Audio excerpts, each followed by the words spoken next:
말씀을 듣고 잘 깨달아 아는 그런 귀한 시간 될 수 있도록 인도하여 주시옵소서. 어르신들에게 늘 건강을 주시고 또한 그 건강으로 인하여 여러 사람들에게 복이 될 수 있도록 인도해 주시옵소서. 이 시간 내내 주님께서 늘 같이 하심을 믿으며 주님 예수님 이름으로 기도합니다. 아멘.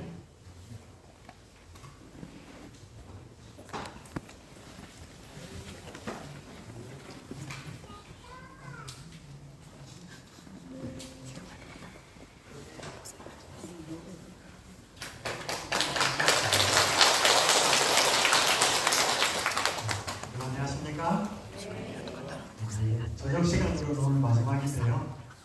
오늘 저는 물로 채울 수 없는 갈증이라는 제목으로, 두 제목은 있는 그대로 받아줄 관계 가능할까? 라는 제목으로 인생 사용 설명서를 좀 살펴보겠습니다. 제가 늦게 미국 유학을 가서 4년 3개월을 미국에서 살았습니다. 근데 제가 파트타임으로 부목사로 섬겼던 교회에, 그 교회가 컸고요. 여기에는 학교를 인수해서 학교가 있었습니다. 그래서 주차장이 꽤 넓었습니다. 그 주차장이 오래되어서 아스콘을 다시 깔았습니다. 근데 일부 구간은 나무들이 좀 이렇게 심겨 있어가지고 길을 넓히기 위해서 나무들을 잘랐습니다. 한 나무를 자르고 이 거루터기를 남겨두고 거루터기까지 이제 다 파버렸는데, 제가 이 거루터기가 남은 한 나무 옆을 지나가게 됐습니다. 근데 나무 안이 좀 이상해요. 그렇게 들여다보니까 나무 안이 이렇게 좀 비어 있었습니다. 이 나무가 잘려지기 전에는 키가 한 15m가 넘었어요. 굉장히 컸고, 그 다음에 잎사귀가 굉장히 무성했습니다. 겉으로 보기에는 굉장히 건강한 나무였어요. 근데 이 나무가 이제 차량이 통행하는데 방해가 되어서 이제 잘라냈는데 속곁에 저기 비어 있었습니다. 제가 이걸 물끄러미 좀 바라보고 사진을 찍었습니다. 겉으로 보기에는 멀쩡한 나무였는데 속은 비어 있었다는 거죠. 그럼 어쩌면 이 나무의 상태가 많은 사람들의 마음과 같습니다. 겉으로 보면 뭐예요? 괜찮아요. 웃기도 하고 뭐 잘 사는 것 같아요. 근데 정말 속을 들여다보고 속에 있는 이야기를 들어보면 마음이 공허한 사람이 굉장히 많습니다. 여러분, 대한민국의 지성인 중에 한 사람이 이어령 씨입니다. 전 문화부 장관을 지냈죠. 돌아가셨습니다. 이분이 이런 이야기를 했습니다. 명예를 달라면서 글을 썼더니 명예가 생기더라. 돈 벌려고 애쓰니까 되더라. 또 병 때문에 병원에 다니니까 나아지더라. 그런데 어느 날 너무도 외로워서 극장에 가서 영화를 봐도, 내가 좋아하는 글을 봐도 마음은 채워지지 않고 이 세상에 나 혼자구나라고 느껴졌다. 절대 고독을 느낄 때, 즉 영혼이 가랄 때, 목마를 때, 수돗물이든 1급수든 2급수든 보통 물로는 채울 수 없는 갈증을 느낄 때 어디로 가는가?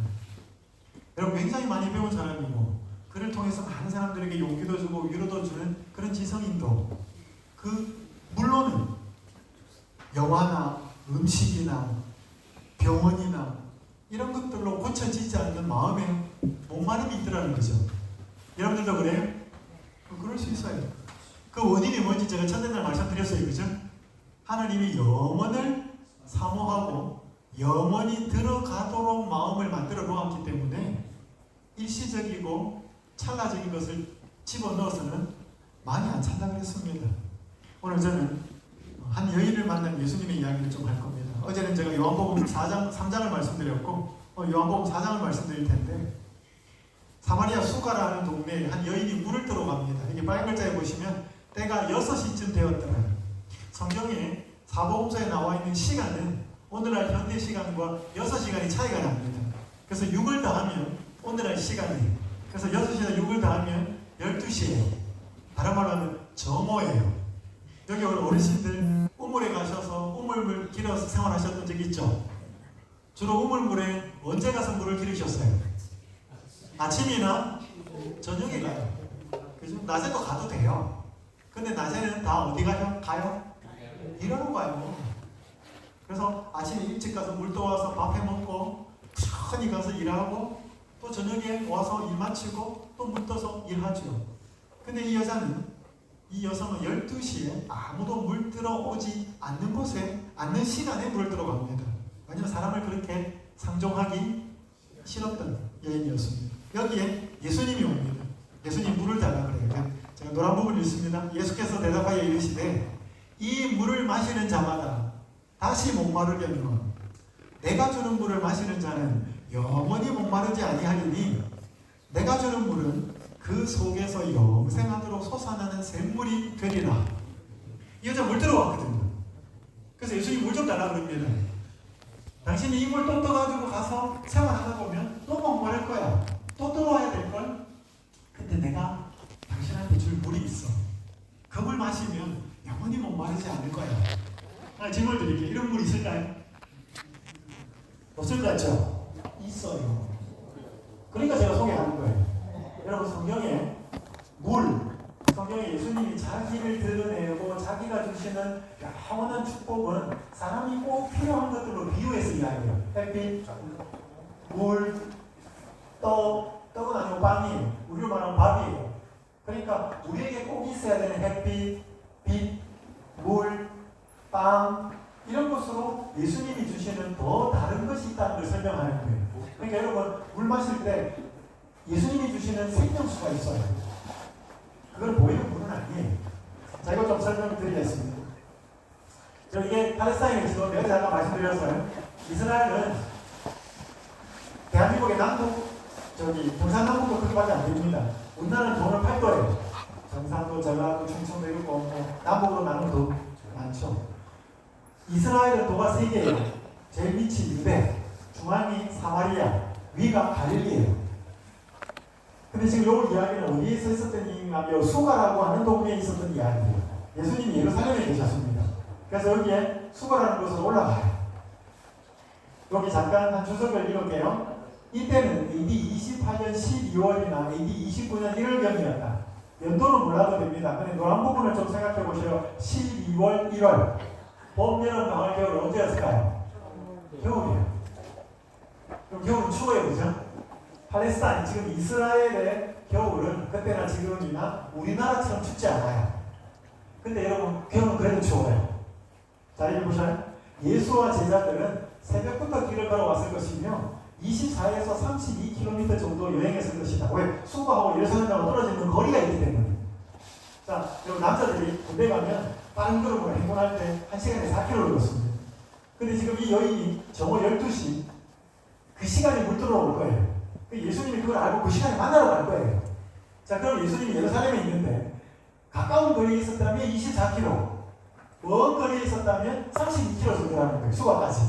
자, 그러면 1시간에 4km를 걷는다 보고 남자니까 제자들하고 24km 떨어져 있으면 몇 시간 거리예요? 6시간, 424. 32km면 48, 32, 8시간. 자, 그럼 12시에 도착해야 돼요.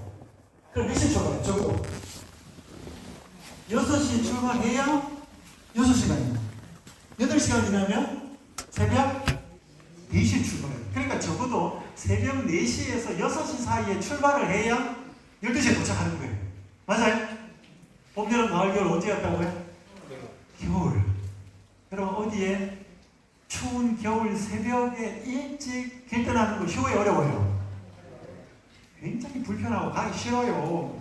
근데 예수님은 그렇게 해요. 이유가 나옵니다. 예수는 자기의 개인적인 필요를 채우거나 갈증이나 배고픔과 같은 신체적인 고통을 완화시키기 위하여 결코 이적을 행하지 않았다. 그럼 예수님은 축지법 가능했습니다. 왜? 하나님이시니까. 하나님이 사람의 몸을 입고 오신 분이기 때문에 순간이동 가능했어요. 근데 그렇게 하지 않으십니다. 그럼 예수님은 배고프다고 해서 빵 만들고 기적으로 그러지 않아요. 누가 음식 주면 먹고 없으면 굶었어요. 자기를 위해서는 기적을 사용하지 않았어요. 부지런히 제자들을 깨워서 새벽에 데리고 갑니다. 아마 제자들은 두덜두덜 했을 거예요. 왜 자는데 깨워가지고 이렇게 새벽에 나가십니까? 그냥 몸으로 따라간 거예요. 그럼 여기 보세요. 이게 몇 년, 영국에 있는 한 런던의 다리에서 한 남자가 자살하려고 뛰어내리려고 하다가 옆에 길 가는 사람들이 붙잡았어요. 그래가지고 이거 끈하고 막 구해가지고 이 사람을 막 막았어요. 줄줄 감아가지고 구급대에 신고하고 구급차가 올 동안 이렇게 기다리고 있는 거예요. 한 사람은 밑에서 종아리 잡고 어떤 사람도 무릎에다가 이렇게 밴드 같은 거로 막 잡고 있고 노란 띠 같은 거로 한 사람은 중간에 허리끈 붙잡고 있고 위에서는 목 틀어지고 있고 이따 뭐 하는 거예요 지금. 생을 비관해가지고 떨어져서 다리 밑에 떨어져서 죽으려고 하는 사람 무조건 있는 거예요. 길 가는 거 다 멈추고 자기 할 일 멈추고. 여러분 이렇게 할 만한 가치가 있어요 이거? 그리고 이 세상에서 제일 중요한 일이 뭐예요? 사람 살리는 일이에요. 맞아요? 여러분 그래서 자동차 운전하고 가다가 구급차가 오면 뭐예요? 거기에 지금 응급한 환자 있으면 길 다 비켜야 돼요. 아무리 바쁜 일을 하는 사람이라도 지금 이 사람 병원 가는 일보다 바쁜 일이 아니라는 거예요. 맞아요? 이 세상에서 제일 중요한 일은 사람 살리는 일이에요. 이 세상에서 제일 슬픈 이야기는 아까 어제 말씀드렸죠. 사람 죽어가는 이야기. 여러분 예수님이 이 아무도 없는 시간에 물들어 나오는 이 여자의 마음을 살리시려고 영적인 생명을 주시려고 제자들 깨워가지고 그 새벽에 12월이나 1월인 그 새벽에 그 먼 거리를 땀을 흘리면서 올라가셨습니다. 이 여자를 만나러 가요. 이제 만납니다. 우물가에서. 아까 말씀드린 것처럼 물 들어온 이 여자한테 본질이 다르고 차원이 다르는 목마르지 않는 생명수를 주려고 했는데 이 여자가 관심이 있어요? 없어요? 없어요. 여러분 대구 중동교회에서 새생명 인생 사용 설명서를 가지고 한다 그러니까 여러분들 막 관심 가졌어요? 억지로 왔어요? 사람들 관심 없어요. TV 드라마가 더 재밌지. 친구들하고 노는 게 재밌지. 영적인 일에는 관심 없어요. 근데 여러분 여기 오신 거예요, 그죠? 잘하셨어요. 여러분 마음에 하나님께서 분명히 역사하신 겁니다. 이 여자에게 생명수를 주고 싶은데 관심이 없어요. 그래서 예수님이 화세를 바꿉니다. 이렇게 말해요. 이르시되 가서 내 누구를 불러와라? 남편을 불러오라. 여자가 대답하여 이르되 나는 남편이 없나이다. 예수께서 이르시되 내가 남편이 없다 하는 말이 옳도다. 너에게 남편 5이 있었고 지금 있는 자도 내 남편이 아니니 내 말이 참되도다. 완전히 환장하는 이야기를 해요. 이 여자가 살아온 과거를 다 알고 있다고 이야기해요. 왜 남편 불러오라고 그랬을까요? 여러분 보시죠. 어제 우리 목사님하고 사모님하고 저기 경산에 가서 밥 먹었거든요. 그리고 여기 삼성현 역사박물관 혹시 가보셨어요? 저는 박물관 가는 거 좋아해요. 그러니까 원효대사하고 그 아들 설총 삼국 사기를 쓴 일연대사 그 세 사람을 모신 뭐 그런 곳이더라고요. 자, 여러분이 뭐 유적지를 가든 박물관을 가든 뭐 여기 뭐 놀이동산도 있던데 그런 관광지를 가든 모르는 곳을 지도나 안내도를 보고 찾아가려면 제일 먼저 뭘 확인해야 돼요? 잘 모르나요? 뭘 확인해야 돼? 현재 위치. 내가 이 지도상에서 어디 있는지를 알아야 오른쪽으로 갈지 왼쪽으로 갈지 위로 갈지 아래로 갈지 볼 거 아니에요. 맞아요? 지도를 보고 안내도를 보고 목적지를 가려면 목적지도 알아야 되고 내가 지금 어느 위치에 있는지를 알아야 갈 거 아니에요. 맞아요? 물리적인 지도를 보고 길을 찾아갈 때도 현재 위치를 알아야 되는 것처럼 영적인 진리를 찾아갈 때도 영적인 내 상태를 알아야 돼요. 어제 제가 거듭남에 대해서 말했는데 거듭남은 반드시 본인이 원해야 된다고 했습니다. 그거를 원하려면 내가 사랑하지도 못하고 용서하지도 못하고 늘 다투고 그게 정상이 아니라는 사실을 알아서 이 상황을 벗어나려고 인지를 해야 그걸 원해요. 예수님은 이 여자한테 너 남편 5이 있었잖아. 그러고도 행복 안 했잖아. 그리고 마음 고전하잖아. 그러니까 다른 사람하고 상종하고 싶지도 않아서 아무도 물 들어오지 않는 시간에 물 들어오잖아. 너 마음이 그런 여자잖아. 남편 불러와라. 제발 이해돼요? 왜 예수님이 갑자기 남편 이야기를 꺼냈는지. 이 여자가 남편이 5명 있었는데 여러분 한 여자에게 남편이 남자가 많았던 것은 행복했다는 뜻이에요? 불행했다는 뜻이에요? 사별이든 이별이든 한 여자에게 여러 명의 남자가 있고 한 남자에게 여러 명의 여자가 있었다는 것은 불행한 거예요. 한 남자에게는 한 여자만 있고 한 여자에게는 한 남자만 있는 게 제일 행복해요. 그래서 하나님은 처음부터 창조할 때 남자 한 명한테 여자 한 명을 만들어 주신 거예요. 근데 이 여자는 무슨 이유인지 모르겠지만 남자를 5분이나 갈았어. 그것도 행복하지 않았어요. 그래서 본인 본인의 현재 영적이고 내면의 마음의 상태를 깨닫게 해주기 위해서 남편 불러오라고 하는 것입니다. 이런 말이 있어요. 이 사람 유명한 찰리 채플린 영국 배우의 코미디언. 인생은 가까이서 보면 비극인데 멀리서 보면 희극이 돼. 그 사람을 멀리서 보면 다 잘 사는 것 같아. 집도 이렇게 짓고 차도 있고 뭐 직장도 있고. 근데 그 사람 가까이 가서 속에 있는 이야기 들여다보고 가족들 들여다보고 가족 중에 누구는 뭐 제 역할 하지만 그 중에 꼭 아픈 손가락 하나씩 다 있어요. 그래서 어떤 사람이든지 인생을 가까이 가서 쳐다보면 다 마음에 가슴에 뭐예요? 슬픈 소식들, 슬픈 마음들을 다 하고 있어요. 맞아요? 멀리서 보면 몰라요. 그래서 아까 그 나무 봤잖아요. 나무 멀쩡했다니까. 줄기도 둥지도 크게 올라가고 가지도 뻗치고 잎사귀도 풍성했는데 그 나무를 잘랐더니 그 속이 그렇게 비어있는지 어떻게 알았겠어요? 이 여자가 그런 마음인 것을 예수님은 알고 찾아가신 거예요. 이 여자한테 생명수를 주시려고. 오늘 우리도 마찬가지예요. 여러분 우리도 마음이 허전하고 머릿속 보면 다 잘 사는 것 같고 하지만 다 말 못할 가슴 아린들이 다 있는데 오늘 예수님이 그런 우리에게 찾아오셔가지고 생명수를 주시려고 한다 이 말입니다. 예수님이 갑자기 나타나는 게 아니고 오재호 목사 혹은 여기 있는 목사님이나 다른 분들을 통해서 그렇게 하시는 거예요. 자, 그러니까 여자가 깜짝 놀랍니다. 그러니까 없다 그래. 왜?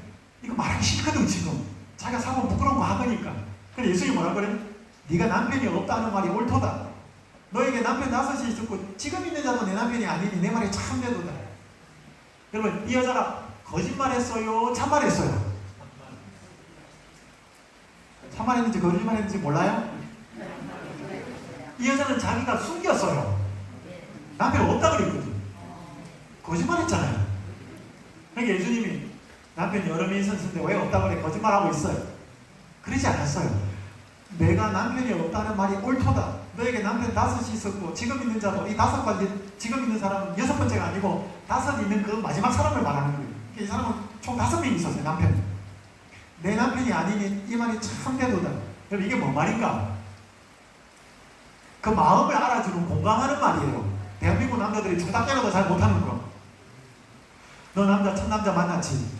사랑하고 사랑받고 행복한 가정 꾸리고 싶었는데 그 남자 그런 남편 아니었지. 그래서 어떻게 헤어졌고 또 2번째로 남편 만났잖아. 그래서 이번에는 그런 사람하고 행복한 가정 꾸릴까 생각했는데 역시 아니었지. 3번째, 4번째, 5번째 그렇게 많은 남자 지나갔어도 너가 진짜 사랑하고 진짜 사랑받는 남편은 없었지. 그러니까 네가 남편 많이 있었지만 없다 하는 말이 참되고 옳은 말이지. 그 말이에요. 굉장히 위로하는 말이에요. 여러분 회사 갔다가 뭐 바깥에 가서 누구 다투었거나 뭐 회사 직장 하다가 힘들었다. 집에 돌아가서 아이고 오늘 너무 힘들었어요. 그럼 남편이 뭐라 그래? 공감해줘요? 대한민국 남자들은 잘 못해요. 우리 여자분들이 회사에서 오늘 너무 힘들었어요. 뭐라는 줄 아세요? 군대를 안 갔다 와서 그래. 조직을 몰라 여자들은. 그러니까 아무 도움이 안 돼. 남자들은 그런 말 들으면 자꾸 답을 주려고 그래. 자, 여기 남자분들 잘 들으셔요. 그냥 이거는 외우셔요. 수학 공식이라 생각하고. 여자분들이 아내든지 뭐 딸이든지 아빠, 여보, 오늘 난 너무 힘들었어. 여러분 그러면 남자분들은 무조건 뭐 하면 되냐? 아내분들이 하는 말을 그대로 듣고 무릎에만 붙여서 끝에 올리면 돼. 여보, 나 오늘 너무 힘들었어. 그럼 어떻게 하면 돼요? 힘들었어? 여러분 그러면 돼요. 나 너무 외로워요. 뭐가 외로워? 그러면 안 되고 외로워? 여러분 그렇게 말을 받아주면 내 마음을 알아준다는 느낌이 들어요. 여러분 그러면 어제 말했잖아요. 부모가 자녀를 노엽게 하지 마라. 자녀를 노엽게 해가지고는 올바른 교훈이 들어가지 않아요. 사람은 이성적인 존재지만 감정이 상하고 감정이 다치면 아무리 좋은 말도 안 들어옵니다.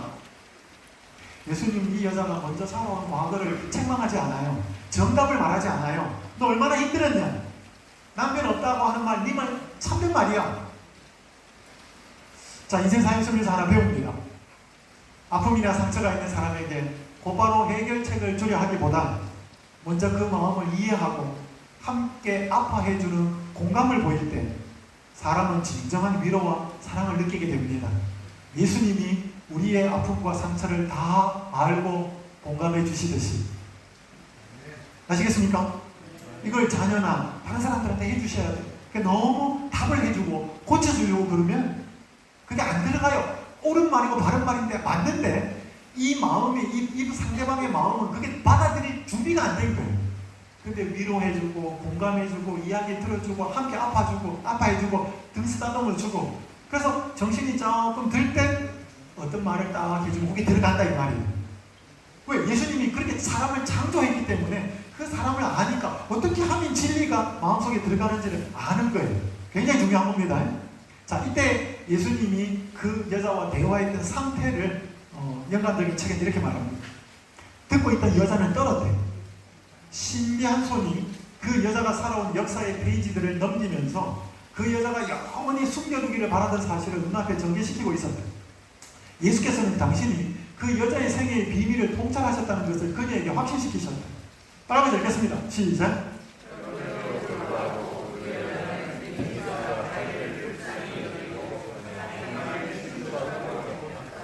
여러분, 이 사마리아 여인을 찾아오신 예수님은 겉은 유대인이에요. 근데 이분은 창조주 하나님이에요.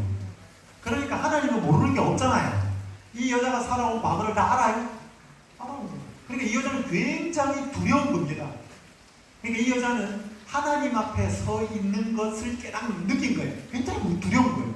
여러분, 내가 살아온 부끄러운 과거를 다 알고 있는 사람 앞에 있으면 편해요? 불편해요? 불편해요. 어디에 뒤통수 칠지. 근데 이 여자는 어떻게 느꼈다고 해요? 이 예수가 자기를 어떻게 여기고? 불쌍하게 여기고 사랑해주는 뭐라고? 친구라고 느꼈어요. 여러분, 세상은요, 우리가 잘하면 친구가 많아요. 우리가 잘 못하고 비난받을 짓을 하고 삶을 살면 떠나요. 같이 비난하고. 그래서 2019년도에 대한민국의 한 정치인이 좀 뭔가 이렇게 힘들어하고 문제를 일으키고 그래서 시끄러웠습니다. 그 사람이 재판을 받았는데 친구가 고위공직자였어요. 친구하고 인터뷰를 했는데 친구가 이랬습니다. 땡땡은 제 친구입니다. 대한민국에서 가장 지탄받는 인물이 되든 안 되든 저는 그 사람이 가장 힘들고 아파할 때 옆에 있을 것입니다. 재판 결과가 어떻게 나오든 저는 그 사람의 옆에 있을 것입니다. 여러분, 이게 진짜 친구예요. 여러분, 두 사람이 친구인데 그 사람의 우정이 진짜인지 가짜인지 언제 알 수 있을까요? 어려운 일이 닥쳐보면 알아요. 두 사람 사이에 돈 문제가 딱 끼고 알아요. 그 우정이, 그러니까 여러분, 좋을 때 좋은 거는 다 할 수 있어요. 그래서 서양 속담에 이런 말이 있습니다. 잎이 무성한 나무 속에 새의 둥지가 있는지 없는지는 잘 모른대요. 잎이 무성하니까 제가 그 안에다가 둥지를 만들어 놨는지 안 만들어 놨는지 몰라요. 언제 보이는가? 찬바람이 불고 그 푸른 잎사귀가 나뭇잎이 낙엽이 되어서 떨어져 보면, 그래서 앙상한 가지만 남으면 그 안에 새의 둥지가 있었는지 없었는지 알게 되는 거예요. 그러니까 찬바람이 불어봐야 돼요. 힘든 시절이 와 보면 우정이 뭔지 어떤지, 부부 사이 마찬가지예요. 여러분, 청춘 남녀들이나 부부 사이나 좋을 때 사랑하는 거 쉬워요. 어려움이 닥쳐보고 경제적으로 어려움이 닥쳐보고 상대방에게 비난의 화살이 다가올 때 그때도 그 사람 끝까지 사랑하면 그거 진짜 사랑이에요. 근데 확 돌아서거나 이혼하자 그러거나 친구관계 깨버리면 그건 진짜 우정이나 사랑은 아니라는 거예요. 여러분, 그때 우리도 실수할 수 있거든요. 우리도 실수할 수 있는데 우리를 그때에도 비난하지 않고 잘하든지 못하든지, 여러분 결혼식 때 그런 거 하셨잖아요. 커먼물이 빠풀이가 되든지, 그죠? 병들든지 건강하든지 그런 거 하셨죠 다. 근데 그거 안 지켜지더라고 보니까. 그럼 예수님은 어떠냐? 예수님은 우리가 어떤 상태인지를 다 알고서도 떠나지 않고 불쌍히 여기고 사랑해주는 친구로 대하시는 그런 분이다 이 말이에요. 그러니까 저는 예수님을 믿어요. 제가 예수님을 알면 알수록 사람하고 다르더라는 거죠. 이 여자가 이 예수님을 만나요. 이 예수님을 만난 게 예수님이 주는 생명수를 마신 거예요. 그 물이 그냥 보이는 물이 아니에요. 아니고 이 여자가 그러니까 물동이를 버려두고 동네로 쫓아 들어갑니다. 20절, 29절 보셔요. 내가 행한 모든 일을 내게 말한 사람을 와서 보라. 이는 그리스도가 아니냐. 여러분, 자기가 행한 모든 일이 뭔 일이에요? 예수님이 다 알고 있었잖아요. 좋은 일이에요? 안 좋은 일이에요? 남편 5명 바꾼 일이에요. 그거 뭐 좋아가지고 자랑해요? 여러분, 자기가 살아온 부끄러운 과거 혹은 상처받은 것을 담담하게 말할 수 있다는 것은 무슨 뜻일까 하면요, 여러분, 사람들은 상처받거나 자존심 상하는 일이거나 어려운 일이 있으면 말 안 해요. 왜 말하면 책 잡히고 계속 말할 때 내 마음이 상처가 되거든. 근데 내가 부끄러운 과거가 있고 고난이나 어려운 점이 있었지만 내가 그거를 말을 한다는 것은 더 이상 나한테 상처가 안 된다는 거예요. 다른 말로 하면 상처가 치유가 되었다는 뜻이에요. 그러니까 여러분, 상처가 치유가 되면 내 부끄러운 이야기나 과거의 상처나 어려운 이야기를 담담하게 사람들한테 할 수 있어요. 근데 그게 상처가 치유가 안 되면 말 안 해요. 근데 이 여자는 뭐예요? 내가 과거에 어떻게 행한 일을 다 말한 사람을 와서 보라. 뭔 일인데? 물으면 내 남편 5이 있었다. 그 이야기예요. 그러니까 이 여자가 숨기고 싶었던 그 상처와 부끄러운 과거를 말할 수 있게 된 거예요. 다른 말로 하면 뭐가 됐다는 거예요? 치유가 됐다는 거예요. 이 짧은 시간에. 누구 만나면서? 예수님 만나면서. 여러분, 그러니까 오늘 우리가 사람에게 받은 상처가 더 큰 사랑을 경험하면 치유가 돼요. 여러분이 돈 100만 원 잃어버려가지고 마음이 굉장히 속이 상한데 누가 돈 1000만 원 갖다 줘봐요. 100만 원 잃은 게 상처가 될까요? 안 될까요? 잘 모르시나요? 그러니까 우리가 사람에게 받은 섭섭함이나 서운함이 나를 정말로 사랑해주는 더 큰 사랑을 경험하고 나면 그 인간적인 사랑의 배신이나 상처가 치유가 된다니까요. 그래서 우리가 예수님 앞에 나와야 돼요. 인간적인 어떤 상처가 있더라도. 여러분, 이분은 홍인숙이라는 여성분인데 간호사예요. 정말 열심히 살았어. 그러다 한 남자를 만나요. 하나님께서 결혼을 해요. 그 결혼과 가정이 정말 오래 지속되기를 바랬는데 남편이 바람을 피웠어요. 그러니까 그 배신감이 너무 커서 뒤도 돌아보지 않고 이혼 도장을 찍습니다. 이혼 서류에. 그리고 내가 보란 듯이 성공해서 저 배신한 남자에게 보여주겠대. 내가 잘 돼가지고 복수하겠대. 그래서 미친 듯이 일해요. 사우디도 가고. 특히 기회에 대해서 미국으로 이민을 갑니다. 내가 간호사로서는 한계가 있으니 더 공부해야 되겠다. 그래서 의사가 돼요. 산부인과 의사가 됩니다. 그러니까 돈 많이 벌었어요. 근데 돈도 벌고 사회적인 지위로 의사고 사람들이 바라보는 그런 것들도 높아지는데 굉장히 마음이 공허한 거예요. 허전한 거예요. 그래서 밤에 잠을 못 자요. 공황장애가 온 거예요. 잠을 이렇게 자다가 가위도 눌리고 숨을 못 쉬어갖고 막 하다가 누가 이렇게 자기가 119, 911, 911 그렇게 부르면 산소호흡기를 갖다 대는 거예요. 그럼 병원에 실려가고. 그러다 이제 주변에 있는 분들이 예수님을 소개하고. 그게 관심이 없어서요. 이 교회도 갔다가 저 교회도 갔다가. 나중에 제비교회 와요. 이 교회에 와가지고 성경을 정말 다시 작정하고 읽기 시작합니다. 정말 진지하게. 그러면서 성경을 통해서 예수님을 만나요. 그러면서 제가 이분의 간증을 들었는데 내가 만약 그때 남편이 바람을 피웠을 때 내가 하나님을 알고 있고 하나님을 믿고 있던 상태였다면 나는 그때 다른 결정을 했을 겁니다. 그때는 여유가 없고 도대체 사랑하거나 용서하거나 이런 거 할 수 없는 상황이에요. 이분이 이렇게 말합니다. 누가 나한테 하나님이 어떤 분이냐고 묻는다면 이렇게 말합니다. 근데 이분이 이렇게 말합니다. 하나님은 저에게 산소 마스크입니다. 그럼 사람은 숨 쉬어 살잖아요. 이분이 공황장애로 숨을 못 쉬고 구급차가 오면 바로 산소호흡기 갖다 대는 거예요. 그럼 막 숨 못 쉬다가 고통당하다가 산소 마스크 딱 갖다 대면 뭐예요? 이러면서 이제 숨 쉬는 거예요. 그럼 병원 실려가는 거예요. 그러면서 이분이 그 공허한 자리를 정말 하나님을 만나기 위해 몸부림칩니다. 만나요. 하나님이 이 여인에게 찾아옵니다. 이분이 이렇게 고백하죠. 이제는 제 소원이 무엇인가 하면 돈 많이 벌어서 성공하고 남편한테 복수하죠. 그게 다 사라져. 이제는 제 소원이 무엇인가 하면 하나님 말씀대로 온전히 순종하겠다는 그 마음밖에 없습니다. 또 이렇게 말해요. 하나님 말씀대로 성경에 있는 그대로 순종하고 싶은 마음을 주셨습니다. 그러다 보니 어느덧 자유함과 평안함이 생겨났습니다. 여러분, 이거는 자기가 마음으로 생기는 게 아니에요. 우리는 이런 상황이 되면 생명수를 마셨다 그렇게 말하는 거예요. 네? 이거는 한번 마시면 안 마셔도 되는 게 아니고 이게 너무 좋으니까 세상에는 이런 게 없으니까 자꾸 하나님과 예수님 앞에 나와서 이 생명수를 자꾸 강구하는 거예요. 그럼 또 죽어지는 거예요. 우리가 이 상태가 될 수 있다는 거예요. 자, 그래서 또 이제 성경생활을 좀 배우죠. 우리의 허물과 죄를 다 알면서도 떠나지 않고 있는 모습 그대로 받아주는 친구가 우리에게 필요합니다. 그런 친구가 있을 때 우리는 세상을 다시 살아갈 힘과 용기를 얻게 됩니다. 예수님이 우리의 허물과 죄를 다 아시면서도 친구가 되어주시듯이.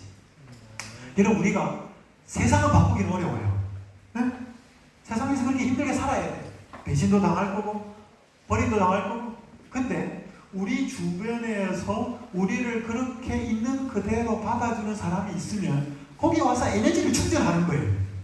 근데 세상은 늘 살벌한데, 사람은 늘 나한테 상처 주고 배신하는데, 내가 그걸 마음이 어루만져지고 상처가 치유될 수 있는 대상이 없다면 우리 어디서 쉬냐 이 말이에요. 무슨 말인지 이해되셔요? 그런 대상이 가족에게 있거나 배우자가 있거나 부모 자식이 그렇게 해주면 좋아요. 근데 그렇지 못한 가족들은 굉장히 많다 이 말이에요. 이러는 거죠. 그래서 우리는 이런 예수님을 친구로 모시고 살아야 내가 상처받고 힘이 들 때 치유가 된다 이 말이에요. 이해되시겠어요? 네. 자, 여기에 이 목마른 여인이 혼자만이 아니었습니다. 이 여인과 예수님이 만날 때 제자들은 음식 사러 갔어요. 왜? 새벽부터 같이 올라왔거든요. 그래서 아침도 못 먹었고 이 점심때가 된 거예요. 그래서 음식을 사옵니다. 랍비요, 잡수소서. 예수님이 이래요. 내게는 너희가 알지 못하는 먹을 양식이 있다. 그러니까 제자들이 듣고 있다고 서로 말합니다. 누가 와서 먹을 것을 잡수실 것을 갖다 드렸나? 제자들은 요 수준밖에 안 돼요. 그럼 예수님이 너희 뭐에게는 모르는 너희가 알지 못하는 내 양식이 있다. 이 양식이 뭘까요? 여기 영감에 그럼 이렇게 말합니다. 예수께서는 그 여인에게 하신 당신의 말씀이 그 여자의 생명, 양심을 깨우쳤을 때 기뻐하셨다. 자, 노란 부분 읽겠습니다. 시작.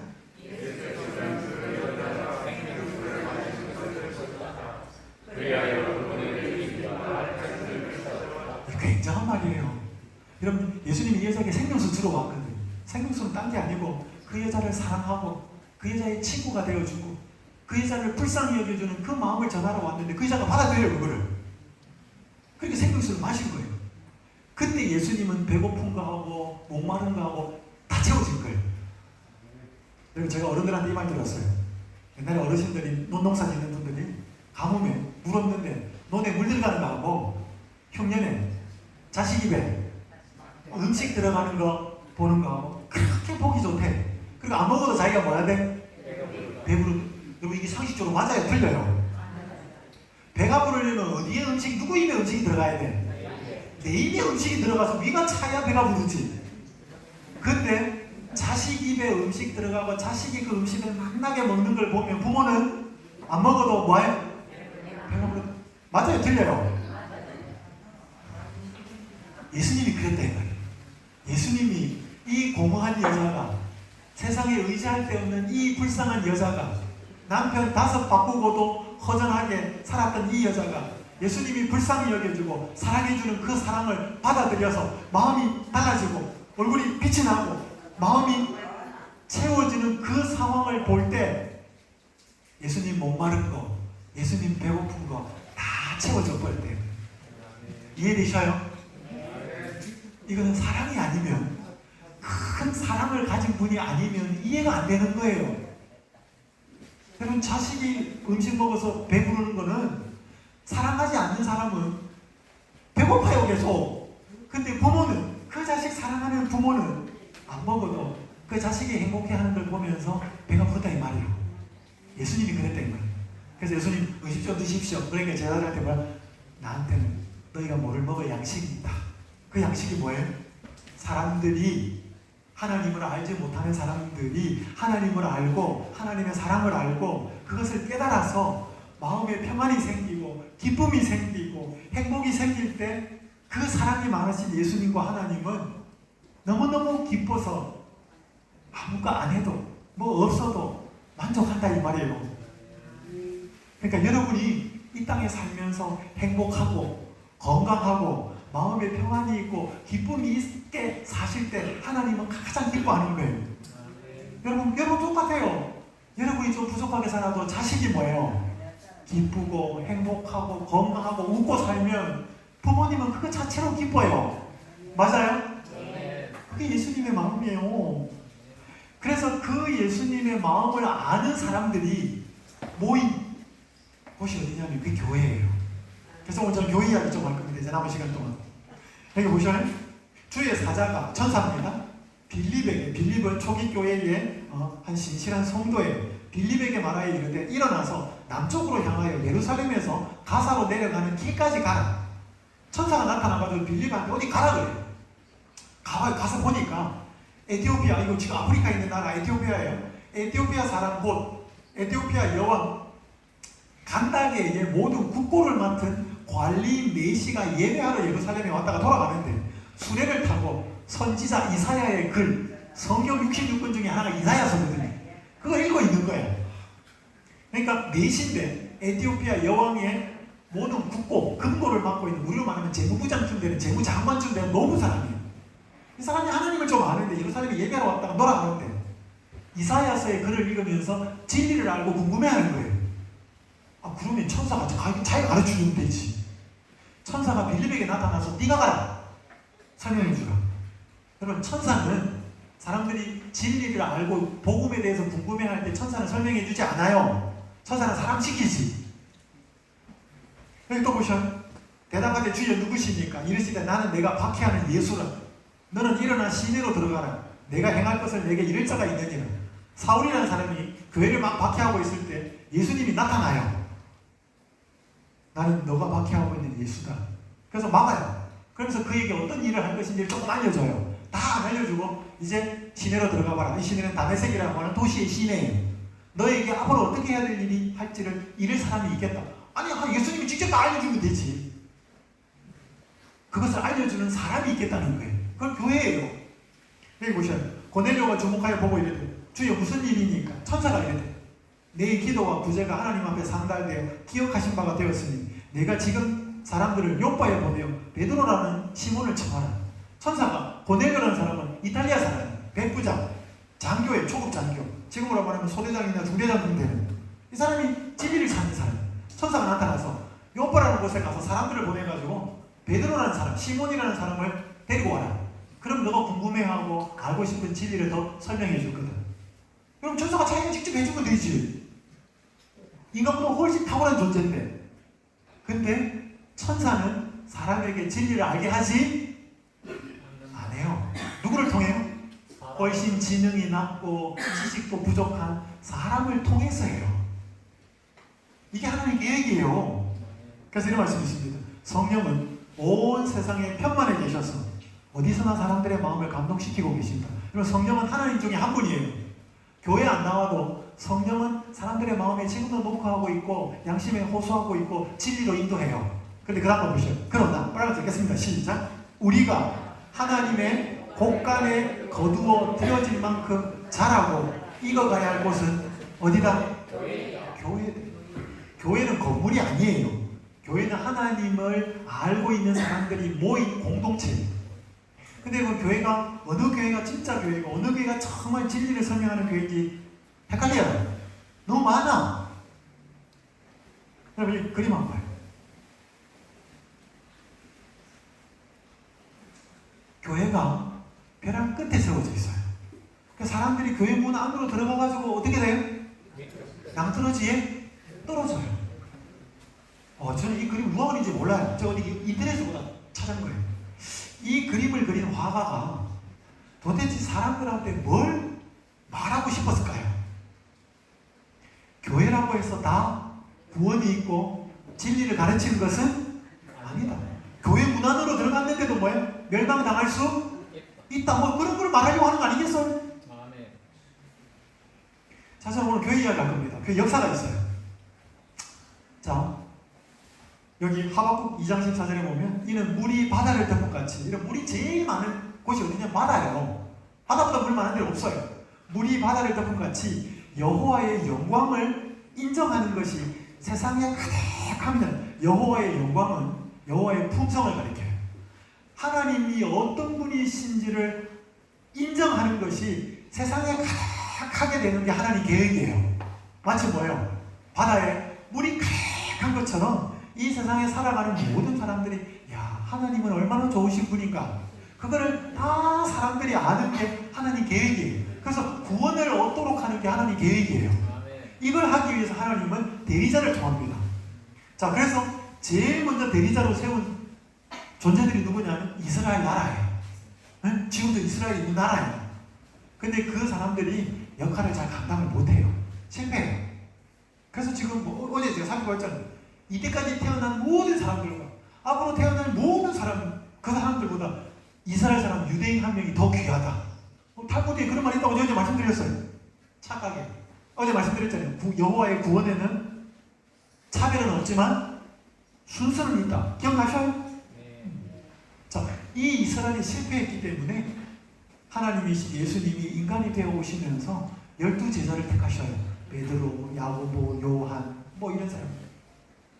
이 12제자로 인해서 교회가 생겨요. 초기 교회죠. 참 사랑이 많고 성령을 받으면서 정말 아름다운 예수님의 모습을 드러내는 교회였습니다. 근데 이 교회 중에 초기 교회가 시간이 지나면서 세력이 아주 커지는 교회가 하나 있어요. 가톨릭 교회예요. 천주교회예요. 왜냐면 제가 다 말씀드릴 시간이 없습니다. 이 가톨릭 교회가 변질됩니다. 타락하죠. 그래서 여러분 역사책에서 한 번 좀 보셨던 종교개혁이 일어납니다. 마틴 루터에 의해서. 그래서 개신교회가 생겨요. 개신교회라는 말은 프로테스탄트, 저항하라는 거예요. 어디다 저항했느냐? 가톨릭 교회가 저항한 거예요. 당신들이 믿는 면제부 뭐 이런 거는 여기 제가 여러분이 천주교 신자인 걸 알고 있어요. 여러분 천주교회, 가톨릭 교회도 신실하게 하나님을 잘 믿고 신앙생활하는 사람 많아요. 제가 여기서 말씀드린 것은 그 개개인이 아니라 로마 가톨릭 교회가 가지고 있는 전체 시스템이 그렇게 하나님을 대적하는 역할을 했다는 거예요. 그 안에 전혀 하나님이나 진리를 믿는 사람이 없다, 이 뜻은 아니에요. 그러니까 로마 가톨릭 교회는 그렇게 했어요. 그래서 개신교회가 생겨나요. 근데 이 개신교회도 순수함을 잃어버립니다. 그러면서 미국에서 재림운동이 일어나요. 재림운동이 일어나면서 남은 자손이 생겨요. 이 남은 자손을 성경에서는 어떻게 정의하는가 이렇게 말합니다. 계시록 12장 17절. 영이 여자에게 분노하여 돌아가서 그 여자의 남은 자손, 곧 하나님의 계명을 지키며 예수의 증거를 가진 자들과 더불어 싸우려고 바다 모래 위에 서 있더라. 자, 여기 용이 누구냐? 여기 요한계시록 12장 9절에 보면 큰 용이 내 쫓기니 있고, 곧 마귀라고도 하고 사탄이라고도 하며, 그러니까 용은 누구냐면 사탄이 여자에게 분노했다. 여자가 누구냐? 여기 보시면 내가 너희를 정결한 처녀로 한 남편인 그리스도께 드리려고 준비함이로다. 제가 둘째 날 창세기 3장 15절, 인간이 뱀의 속에 들어간 사탄의 유혹을 받아서 범죄했을 때, 하나님의 법을 어겼을 때 그리스도가 이 땅에 오시겠다고 여자의 우선 이야기를 했습니다. 그 여자는 하와가 아니고 하나님의 백성, 교회를 이야기해요. 정결한 백성. 그래서 이 교회, 그럼 여러분 보셔요. 사탄이 하나님의 백성이 교회에게 분노하여 돌아가서 교회에 남은 자손이 있겠다는 거예요. 그러면 교회만 있으면 되지. 왜 교회 중에서 더 특별하게 구별된 무리가 성경에 예언되어 있느냐 이 말이에요. 그 정체성이 뭐냐? 하나님의 계명을 지키고 예수의 증거를 가졌다고 했습니다. 이건 제가 두 개 잠깐 살펴보고 오늘 마칠 거예요. 자, 여러분 하나님의 계명, 율법입니다. 하나님의 계명에 대한 이 땅에 존재하는 많은 교회들의 주장이 있어요. 첫 번째, 1번. 하나님의 계명이 예수님의 십자가로 인해서 폐해졌으니까 더 이상 지킬 필요가 없다는 주장. 대다수의 장로교, 감리교, 침례교, 성교회 다 합니다. 뭐 이거 제가 시간이 많지 않아요. 두 번째, 하나님의 계명의 일부가 변경되었으니 변경된 부분을 지켜야 한다는 주장을 하는 교회가 있어요. 뭐 대표적인 것 중에 하나가 계명이 안식일이 일요일로 바뀌었다는 거예요. 자, 세 번째, 그리스도를 믿는 믿음과 성령의 능력으로 하나님의 계명을 지켜야 하며 지킬 수 있다는 주장을 하는 교회가 있어요. 거의 없어요. 어디만 있느냐? 제7일 안식일 예수 재림교회만 있습니다. 자, 여기 이런 말이 있어요. 그리스도를 믿는 믿음으로만 그들은 죄의 사유함을 얻을 수 있고 하나님의 율법을 순종할 힘을 얻을 수 있다. 자, 여러분, 믿음은 뭐냐? 아까 제가 어제 말씀드렸잖아요. 세상에 많은 종교가 이렇게 하면 구원을 받을 수 있고 이렇게 하면 높은 경지에 올라갈 수 있다 하는데 성경은 다시 태어나야 된다고 했어요. 우리가 새롭게 태어나야 된다. 새로운 힘이 주어져야 된다는 것입니다. 그게 가장 큰 차이예요. 그래서 예수님을 잘 알게 되면 그분을 통해서 믿는 믿음이 우리가 잘못 살아온 과거의 잘못들을 다 용서받고 회개할 수 있게 하고, 그러면 용서받았으면 땡! 마음대로 살아도 되느냐? 그게 아니에요. 하나님이 주신 이 인생 사용 설명서, 이 성경대로 순종할 수 있는 힘을 얻게 된다는 거예요. 이게 성경이 가르치는 거지. 네가 용서받았으면 네 마음대로 살아라, 자유하니까. 그거 아니에요. 그래서 세상의 많은 교회들이 이 하나님의 계명에 대해서 잘못 가르치고 있다 이 말이에요.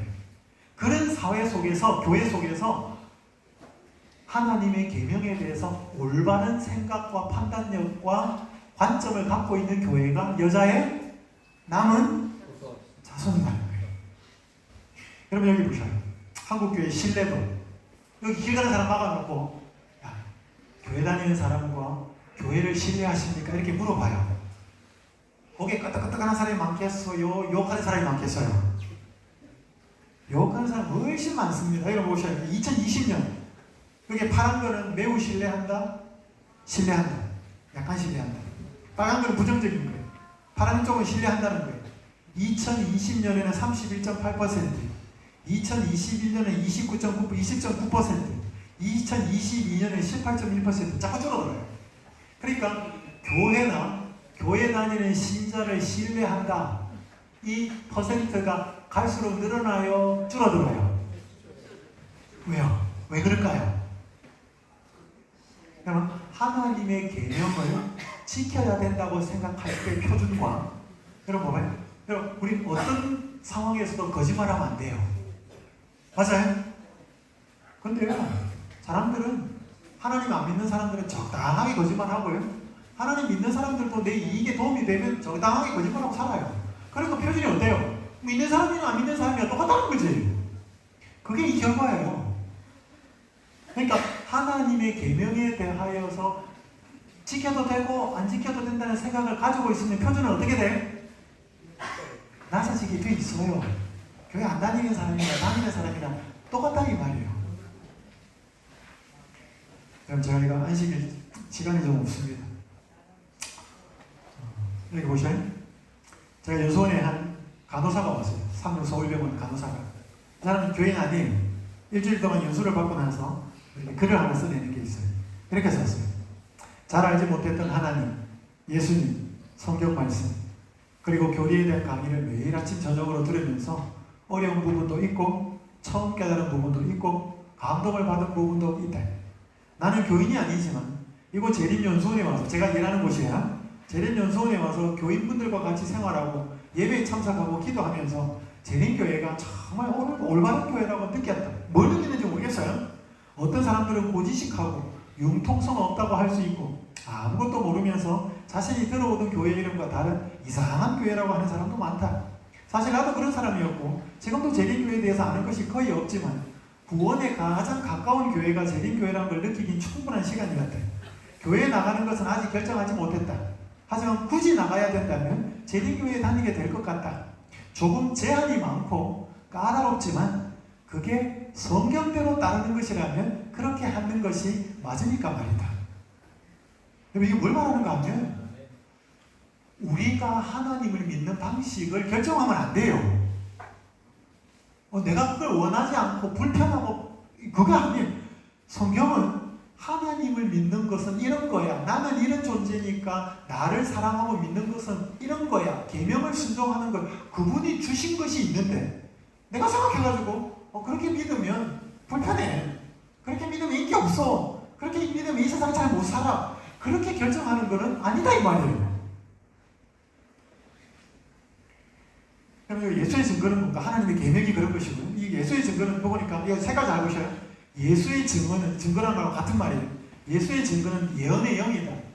예언의 영은 또 뭐냐? 성령이라는 말이에요. 자, 여러분 여기 보세요. 세 가지 알고 있어요. 요한계시록에 있는 말입니다.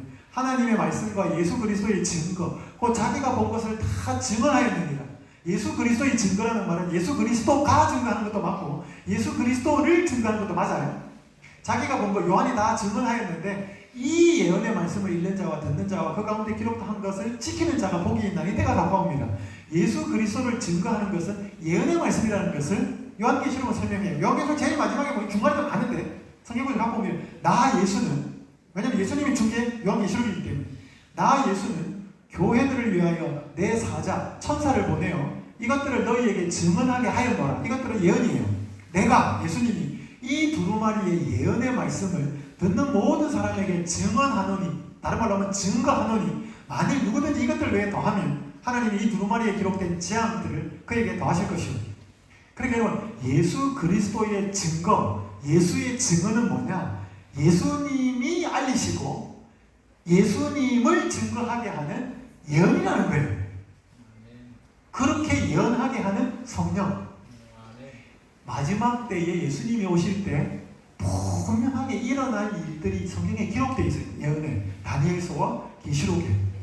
그것들을 올바로 성경적인 예언의 관점에 의해서 이해하고 깨닫고 증거하고 있는 교회가 교회 중에서 남은 교회다 이 말이에요. 그러니까 요약하면 이렇습니다. 예수의 증거란 예언을 주시는 성령을 의미해요. 왜냐하면 성령은 여러 가지 역할을 해요. 죄를 깨닫게 하기도 하고 예수님을 누군지 알게 하기도 하고 중요한 역할을 하는데 마지막 시대에 일어날 예언을 주시는 분도 성령이라는 거예요. 그게 요한계시록에 있는 말이에요.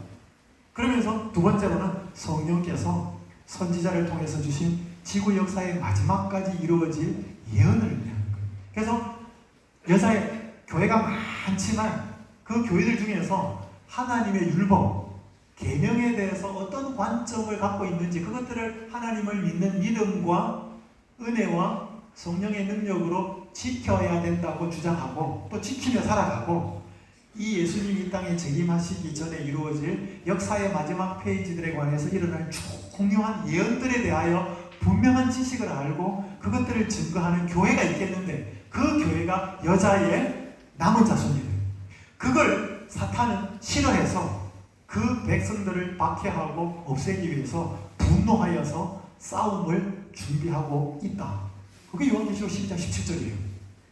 그러니까 여러분, 세상은 앞으로 이렇게 계속 흘러가지 않아요. 예수님이 오셔요. 제가 한번 이야기를 해야 돼요. 이번 장로계 30년간 출석하신 여집사님들 유방암에 걸렸어요. 이렇게 저렇게 치료하다가 재림교회에서 운영하고 있는 전라도 여수에 있는 요양병원을 알게 돼요. 이번 여기 갔어요. 아침마다 여기에서는 예배를 드려요. 갈까 말까 하다가 가요. 한 번을 갔는데 목사님이 잘 모르는 자기가 성경적으로 이해하고 있는 것과 좀 다른 것 같은 게 이야기를 해요. 그래서 끝나고 그 목사님을 찾아가요. 목사님 이거 이렇게 궁금한데 질문을 해요. 그때 목사님 질문에 답은 안 하고 본인이 한 교회에 가서 일주일 동안 전도회를 했던 예언 말씀을 6개 설교를 링크를 그러죠. 카톡으로. 그러니까 이분이 이제 특별히 할 일도 없으니까 숙소에 와가지고 하나를 딱 그걸 클릭을 한 거예요. 1시간 반짜리 강의를 듣는데 이분 제가 간증을 들었는데 거짓말 하나도 하고 처음부터 끝까지 무슨 말인지 하나도 모르겠대요. 다 성경 이야기를 하는데 한 번도 못 들어본 거예요. 그러니까 취업벌릴까 하다가 약간 오기가 생기더래요. 듣기 시작했습니다. 한 달 동안 그 설교 6편을 몇십 번씩 들은 거예요. 그 예언이에요. 그랬더니 이게 뭐가 생각이 들어오더래요. 그래서 이 요양병원 안에 있는 책들을 꺼내서 읽기 시작합니다. 약 3개월 동안. 거의 다 읽어요. 이분이 완전히 바뀌어버립니다. 이분이 여기 왜 왔어요? 암 치료하려고 왔어요. 근데 그거 뒤전이 되어버렸어요. 그래서 뉴스타트 하러 왔는데 사람들이 많은 암 환자들이 N은 영양, E는 운동, W는 워럴, 물. 그 T가 뭐냐면 뉴스타트, T가 뭐냐면 trusting God, 하나님을 신뢰하는 겁니다. 사람들이 몸에 건강만 관심이 있지 하나님을 어떻게 신뢰해야 되는지는 아무도 관심 없는 걸 본 거예요. 근데 이분은 하나님을 제대로 만난 거죠. 그래서 찾아갑니다. 저 유방암 환자입니다. 여기 암 때문에 오셨지요. 그러면서 성경 이야기를 합니다. 자, 이번 간증을 들으면 제일 마지막에 뭔 이야기를 하는지 이렇게 해요. 내 목표는 병에서 낫는 것이 아니라 마지막 순간까지 하나님의 영광을 위해서 사는 것입니다. 아멘. 이렇게 간증해요. 그럼 사람은 어떻게 이렇게 바뀌어버려요? 여러분, 암에 걸린 사람의 최대 목표는 뭐예요? 암에서 낫는 거예요. 근데 이분의 목표는 뭐가 돼버렸어요? 암에서 낫는 게 아니고 마지막 순간까지 하나님의 영광을 위해서 사는 겁니다. 이게 뭐냐? 예언을 통해서 예수님이 분명히 오시고 어떻게 오시고 믿는 자들을 어떻게 회복시키고 구원하시는지에 대한 그 분명한 이해가 딱 들어가니까 사는 게 죽는 게 해결이 되는 거예요. 이게 굉장히 중요한 예언이에요. 자, 그래서 요약하겠습니다. 남은 자손. 요한계시록 12장 17절에 말하는 여자의 남은 자손은 뭐냐? 하나님의 계명을 지키고 예수 그리스도의 증거를 토대로 합니다. 그래서 여기에 가톨릭 교회가 믿는 삼위일체 맞아요. 성부와 성자와 성령이신 삼위 하나님을 믿어 받아들입니다. 그리고 장로교회, 만인제사장, 누구든지 하나님 앞에 나가서 하나님을 대면하고 고백하고. 왜냐하면 가톨릭 교회는 친구를 통해서 가야 되거든. 그거 성경적이 아니라는 거죠. 그걸 발견한 사람이 칼뱅이. 만인제사장 교리 맞죠? 받아들입니다. 그 다음에 감리교회, 어제 말씀드린 중세, 성결, 거듭남, 이 성경이 말하는 굉장히 중요한 진리예요. 그걸 강조하는 교회가 감리교회, 요한회스를 성경에 맞기 때문에 받아들입니다. 그 다음에 침례교회, 대의제, 어떤 결정하는 상황에 있어서 대표자를 통해서 하는 침례교회, 세례가 아니고, 그럼 세례는 십자군 전쟁 때 예수님의 이름으로 전쟁터에 나가되니까 어쩌니 떠쩌니 다 왔는데 이걸 물에 담그고 예수님을 믿는 편으로서 침례를 줄 시간이 없으니까 거룩한 물, 성수라고 해서 막 뿌리면서 약식으로, 그래서 그때 내보낸 거예요. 그게 12세기에 그때까지 해왔던 침례가 세례로 바뀝니다. 그걸 다시 회복한 교회가 침례교회예요. 그게 성경적으로 맞기 때문에 받아들입니다. 그다음에 제7일 침례교회에서 세븐스 데이 베프티스트 처치, 이 사람들은 안식일을 발견했어요. 여러분, 재림교회가 안식일을 발견한 게 아니에요. 이 사람들이 먼저 발견해서 성경적인 구약에서부터 내려오는 금요일 해질 때부터 토요일 해질 때까지가 성경적인 예배일이라는 것을 이 사람들이 발견했어요. 이게 맞기 때문에 남은 교회가 이거 받아들인 거예요. 그 다음에 구세군교회. 아까 여기 계신 우리 여기 한 사모님은 어릴 때 구세군교회가 옆에 있습니다.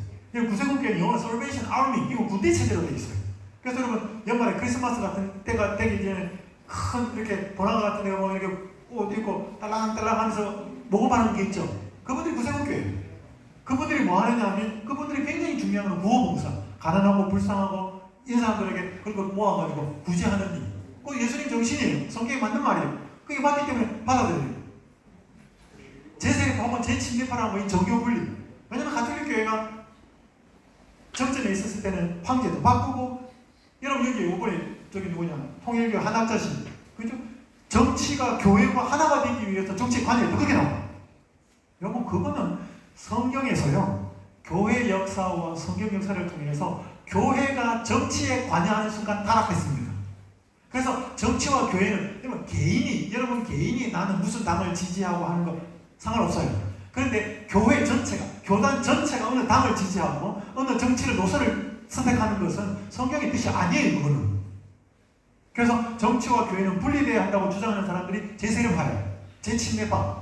저 사람들이 칼뱅에 의해서 얼마나 많이 죽었는지 몰라. 왜? 칼뱅이 이걸 못 받아들였거든요. 종교개혁자예요, 지금. 그 다음에 모라비안 형제들, 이 사람은 세계 선교, 땅끝까지 이르러 복음을 전하는 게 예수님 정신이고 성경의 교리이기 때문에 맞다고 받아들여요. 인류에는 훨씬 많아요, 성서교리. 건강님의 여러분, 그래서 제7의 한식 예수재림교회는 이 기초 위에서 이런 교리들을 받아들여서 세워진 교회예요. 그렇기 때문에 이 교회는 누구를 만나도 성경적인 이야기가 가능합니다. 그러나 여러분들이 이제는 판단하셔야 돼요. 그러나 제가 말씀드리지만 제7의 한식 예수재림교회가 여자의 남은 교사는 분명히 맞아요. 제가 그렇기 때문에 이 교회에 나와 있습니다. 근데 성경에 보면 어느 교회든지 가라지가 있고 알곡이 있어요. 지금 천주교회도 가라지와 알곡이 있습니다. 개신교회도 있어요. 여러분, 재림교회 남은 자손이라고 해도 이 안에 있는 모든 분들이 알곡이다. 천만의 말씀. 이 안에도 가라지 많아요. 그래서 우리는 교회를 따르는 게 아니고 교회가 예수님을 바로 증거하는 교회를 따라가야 돼요. 자, 그래서 예수님 수고하고 무거운 짐진 자들아 다 내게로 와라. 내가 너희를 뭐하게 하겠다? 쉬게 하리라. 여러분 이거 이상하지 않아요? 쉬는 거는 여러분이 쉬면 되지 않아요? 근데 왜 예수님이 쉬게 해주대? 맞아요, 틀려 이게? 맞아요. 여러분 하루 일 안 나가고 직장 안 나가고 쉴 수 있어요. 장사하는 분 장사 하루 안 하고 쉴 수 있어요. 농사 짓는 분 하루 밭에 안 나가고 쉴 수 있어요. 그리고 좋은데 휴가 갈 수 있어요. 그리고 휴가 갔다가 올 때 몸은 쉬어도 뭐가 쉬지 않으면 마음이 쉬지 않으면 쉰 게 아니다. 아닙니다. 그래서 어떤 데 갔다 오더라도 마음의 쉼이 없으면 무거운 짐 그대로 가지고 와요. 맞아요? 그래서 여러분 죄송하지만 우리는 몸은 쉬게 할 수 있어요. 맞아요? 마음은 우리가 쉬게 할 수 없어요. 그래서 마음을 쉬게 할 수 있는 분은 예수님밖에 없어요. 아멘. 그렇기 때문에 우리 보고 말하는 거예요. 와라 나한테. 내가 너 마음에 지고 있는 무거운 짐, 미움의 짐, 인생살이 고달픈 짐, 그거 내가 들어줄게. 여러분 그래서 예수님께 와야 돼요. 아멘. 제가 한 얘기 좀 마칠게요. 제가 한 분 만났어요. 이 프라이드 나이트 클럽에 이 책을 쓴 분인데 한 여성분이 술을 너무 많이 마셨어요. 여자인데 아가씨인데 그래서 자기는 30살 때까지 못 살 거라 생각해요. 근데 영어를 또 배우러 와. 좋은 데 취직하려고. 그래 왔는데 이 외국인 선교사들이 영어 프로그램을 하면서 영어도 가르치면서 또 예수님도 소개하고 하는데 이 금요일 저녁에 오늘 같은 날이에요. 이제 예배를 드리고 안식이 시작되는 날이기 때문에 외국인 선교사들이 연극도 하고 자기 간증도 하고 설교도 하고 그 이름이 뭐냐면 프라이데이 나이트 클럽이에요. 프라이데이가 금요일이란 말이거든요. 그럼 나이트 클럽은 아시잖아요. 바깥에 이렇게 하는 거. 근데 왜 이렇게 되는지 몰라요. 그래서 그 학생들한테 우리 이런 프로그램이 있는데 프라이데이 나이트 클럽이다. 금요일 오면 그 선교사들, 영어 교사들과 좋은 시간을 갖는다. 설명해 줬어요. 근데 이 술 때문에 영어 배우러 나가서 영어를 잘 못했어요. 다른 건 다 기억이 안 나고 나이트 클럽이 들어온 거예요. 아 여기도 불타는 금요일이 있나 보다. 그래서 집에 갔다가 나이트 클럽 갈 복장으로 금요일 밤에 와요. 오니까 아무도 그런 복장이 아니에요. 자기만 막 반짝반짝거리고 화려한 곳으로 온 거예요. 근데 이 선교사들이 정말 따뜻하게 받아줍니다. 그래서 이분이 그 마음이 열려요. 그래서 성경을 공부해요. 이번에 쓴 책이 이거예요. 30살 넘어서까지 살 것이라고는 생각하지 못했습니다. 술 때문이었습니다. 그때만 해도 술은 내 인생의 전부였고 술 없는 삶은 상상할 수조차 없었습니다. 그렇게 하루하루 버티고 있었는데 우연히, 그것도 아주 우연히 술 없이도 기쁘게 사는 사람들을 만나게 되었습니다. 사는 게 지옥이 아니라 사는 게 하루하루 기쁨이 될 수 있다는 것을 삶에서 보여준 사람들이었습니다. 그런 사람들을 만난 건 내 생에 처음 있는 일이었습니다. 그러니까 술 없이도 너무 기쁘고 행복하게 사는 사람, 이 선교사들을 만나는 거예요. 내 마음이 열려요. 그래서 이분이 침례를 받고 신자가 돼요. 그리고 미국에서 제일 미교포 잘생긴 한 친구가 선교사로 와요. 그 사랑에 빠집니다. 그리고 결혼해요. 근데 그 사람이 신학과 출신이에요. 그래서 지금 이분 뭐하냐? 목사 사모가 됐어요. 이제 미국 시애틀에 살고 있습니다. 그래서 한번 가끔씩 나오면 저한테 연락해요. 그리고 제 어머니도 만나고 또 교회에서도 만나고 참 지금은 전 세계를 다니면서 남편과 함께 예수님을 전하고 다녀요. 여러분 술 때문에 30살까지 살지도 못할 거라 생각하고 굉장히 우울하고 힘들었는데 지금 완전히 새로운 인생을 사는 거죠. 누가 이렇게 만든 거예요? 예수님. 하나님, 예수님. 그래서 여러분 오늘 여러분이 지고 있는 짐을 여러분 그대로 갖고 사시면 그것으로 그냥 이렇게 짜부러들어요. 자, 이 인생 살면서 마치겠습니다. 교회는 세상을 향한 하나님의 마음을 품은 사람들이 모인 곳입니다. 하나님이 교회를 통해 진리를 증거하시므로 우리는 그분의 진리를 알기 위해 어디와 연결되어야 돼? 교회와 연결되어야 합니다. 성도의 수나 그 교회 출석하는 사람이 얼마나 돼? 건물의 크기가 얼마야? 거기에는 어떤 사람들이 저 사회의 저명 인사나 높은 사람들이 있어. 이게 교회를 결정하는 수준이 되면 안 된다는 거예요. 사회적인 평판이 아니라 진리를 증거하는 교회와 연결되는 것이 중요합니다. 응? 시간이 많지 않아요. 그럼 제가 1968년생인데요. 올해 1월달, 올해 여름 저는 제 친구 2명 죽었습니다. 60 안 됐는데 여러분 제가 어른들 장례식에 많이 갔지만 제 친구 장례식에 가니까 기분이 이상하더라고요. 여러분 사람은 올 때는 순서 있어요. 갈 때는요, 순서 없어요. 젊은 사람이 먼저 갈 수도 있고 나이 든 친구들이 먼저 갈 수 있어요. 그래서 오늘 우리가 살아가는 날에 내일이 보장된 거는 없어요. 그래서 오늘 우리가 살아갈 때 예수님하고 하나님하고의 관계를 바르게 맺고 살아가야 돼요. 응? 이거 진짜 중요한 겁니다. 그걸 위해서 우리가 지금 밥 먹고 사는 거예요. 하나님의 나라가 있습니다. 그리고 진리가 존재하고 그 진리의 근원이신 예수님이 존재하셔요. 여러분 이 자리에 잘 오셨고 이번 주에 잘 오셨습니다. 그냥 이번에 이거 대구 중동교에서 또 했는가 보다 내년에 또 올게요. 그렇게 하지 마시고 정말 오재훈 목사가 전하려고 하는 그 예수님이 진짜 내 예수님이 되고 내 하나님이 될 수 있는지를 생각하셔야 돼요. 그리고 이 교회에서 가르치는 교회가 진리가 정말 진리인지 올바르게 예수님을 가르치는지 물어보고 따져보고 확인해 보시는 거 좋습니다. 그래서 목사님도 계시고 장로님도 계셔요. 그래서 여러분이 이번 한 주를 기점으로 해서 여러분의 인생이 이때까지 살아온 인생 사용 설명서 돈이나 세상의 관점이나 그런 게 아니라 하나님의 올바른 관점으로 여러분의 삶이 더 본질적으로 새로운 삶을 살게 되시기를 간절히 바랍니다. 그 선택을 꼭 할 수 있기를 바랍니다. 내일은 마지막 시간으로 낙오된 인생 새롭게 시작할 수 있을지 비교하지 않아도 괜찮아라는 제목으로 말씀 전하겠습니다. 기도하겠습니다. 하늘에 계신 하나님 아버지, 많은 남자들에게 사랑받지 못하고 상처받아서 인생이 공허했던 그 여인, 그래서 아무도 물들어 나오지 않는 그 정오 12시에 물들어 나오는 그 여자의 공허함을 아시고 그 먼 거리를 새벽부터 득달같이 달려와서 그 여인을 불쌍히 여기고 사랑해주는 친구로서 생명수를 공급하신 예수님이 계셨음을 알게 해주셔서 감사합니다. 그 예수님이 오늘 마음이 허전하고 상처받고 마음속에 위로받지 못하고 살아가는 우리에게 다가오신다는 사실을 알려주셔서 감사합니다. 우리가 행복하고 올바르고 그리고 진리를 찾아 마음의 평안함을 누리고 살 때 우리를 바라보시는 예수님이 정말로 흡족해 하신다는 사실을 깨닫고 우리가 살아온 삶을 돌아보게 하여 주시옵소서. 진리이신 예수님을 교회를 통해서 바로 깨달을 수 있고 그렇게 선택하고 알아볼 수 있는 분별력과 지혜를 허락하셔서 교회를 통하여 예수님과 연결되는 하나님의 백성이 되도록 인도하여 주시옵소서. 수고하고 무거운 모든 짐 오라고 내려놓으라고 말하시는 예수님을 더 이상 세워두지 않고 이제는 친구로서 함께 살아가는 복된 삶이 되도록 인도하여 주시옵기를 우리 주님 예수님의 이름으로 간절히 기도하옵나이다. 아멘.